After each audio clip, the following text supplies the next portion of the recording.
How's it going, everybody? Hope you're all doing well. So YouTube doesn't allow me to film pew pew things within the first 30 seconds of the video. So here we are. I just got to do my outro as my intro pretty much. And if you guys could please like, subscribe, and we have PayPal, Patreon, all that kind of other stuff. It's greatly appreciated. Just a simple comment on a video is helpful. But we're coming down to the 30-second mark, so now we can finally kind of transition over to the main content of this video. All right, now that we got that out of the way, we'll show, the main course of what we're going with. So I'm going to talk about the rifle first, and yes, this is a rifle right here. This is an SBR, perfectly legal, tax stamped, engraved, all that kind of fun stuff. This is what I'm going to be running, but yes, you're going to look at it immediately and go, wow, that's key mod, that is old. Yes, it is. I was still doing key mod because when I built this rifle, it was still the thing to have. It doesn't really matter. M-lock, key mod, I get it. M-lock was better, but a lot of talk still does the same thing, and it's never had an issue with me, so I'm still running it. Barrel's about toast, though. I'm probably going to swap it out here, probably the entire upper. I'm going to buy a new BCM here pretty soon, but we're using sim munitions at TUSC, so I'm not really too concerned about this barrel, and I'm going to just shoot the crap out of it anyways, so we're going to full send. It's an 11.5 upper with a arrow precision lower, which I like arrows. They work really well for me. Have no issues. Coming to sighting systems, there is, I guess you could say, 4 sighting systems on this weapon system, which is a bit overkill. I know, I get it for a lot of people, but sighting system being the ACOG, the red dot, at PLC under night vision, and you have irons. So this ACOG specifically is an older one. This is like the TA NSN 01 or ON or 01 NSN, I think is what it is. It's kind of the older one, had the original iron sights off the back, but I replaced them for the Type 1 RMR, which I purchased this thing like 8-9 years ago, and it's a Type 1, and it still hasn't died. It is still solidly performing, and it's been pretty well beat to death, almost, but it's still performing, so it's going to stay on there until it dies, and then I'll buy a Type 2. But until that time, there we go. Has the original sights on the front, which, like I said, I haven't taken it off. It's kind of a nice index point, I guess, under nods. Whatever, take it or leave it. But regardless, I prefer this setup as an RMR on top of the ACOG because this is the lightest dual setup on the market with the magnification.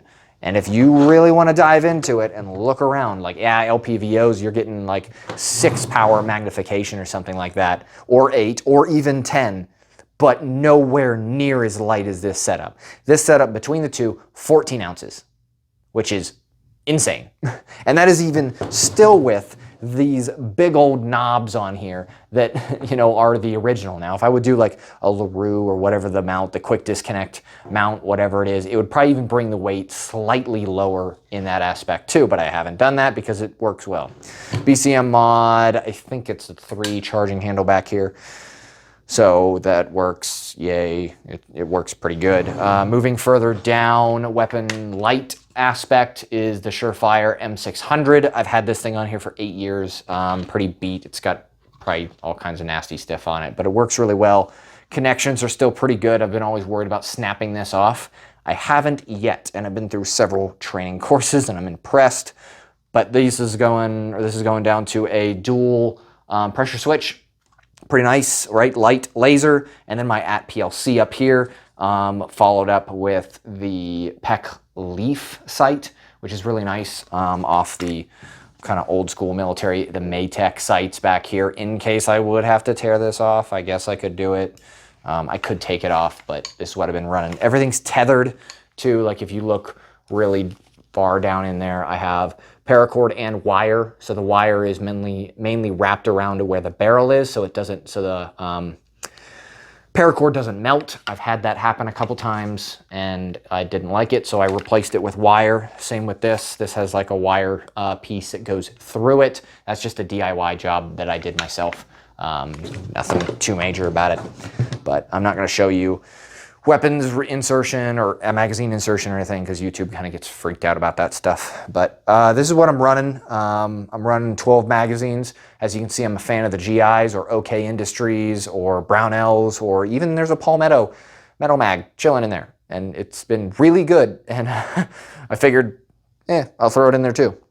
Run 3P mags because sometimes sim munitions are a little finicky. Sometimes they don't like metal mags. Sometimes they don't like P mags. Sometimes they feed just fine out of both. But me going to this course, going thousands of miles traveling, I want to make sure that I have a couple options just in case their sim munitions don't like or feed well in this particular firearm itself. Ultimately, suppressor over there, Silencer Co. 40, what is it? Silencer Co. Hybrid 46. I had to remember it there for a second. I am not running that at the course, but it is going with me because sim munitions cannot fire through that. So yeah. Pistol-wise, I am running a Glock 19 4th Gen MOS. And I actually originally stole the RMR off of this thing and threw it on there, and then I replaced it with a Holosun just for night vision purposes. Threaded barrel just because I like to shoot suppressed. I don't need it on this course, but it's staying there. It works. I don't really care. Stipple job, I did it way back when I first, I don't even know, probably like 8 years ago, I guess, when these started first coming out. Suppressor height sights, and then I also have a Streamlight. What is this? A TLR VIR1, I think is what they call it. But it is cool because it has visual. You can use that, and then you also flip it to IR, and then it has an IR illuminator and an IR laser. And it still fits the same exact holster as the TLR1 series. So since I'm kind of already bought into this, I'm running that in general. What is this? A 407C. Picked it up on a deal. Works nice for night vision stuff, so yeah. And mainly I run Glocks if I am traveling a far distance, like say I am now. I'm going to travel, a long ways for this course. I always tend to go to my Glock rather than my SIG M18 because Glocks are honestly in more circulation. Realistically, they are. You can find parts, mags all over the place. So if I would be stuck for somewhere outside of where I normally live and I had to live with this pistol, I could get parts for it very easily. So traveling wise, Glock 19, sorry SIG. Once you get up on top, then I'll start sending it. But you know what I mean.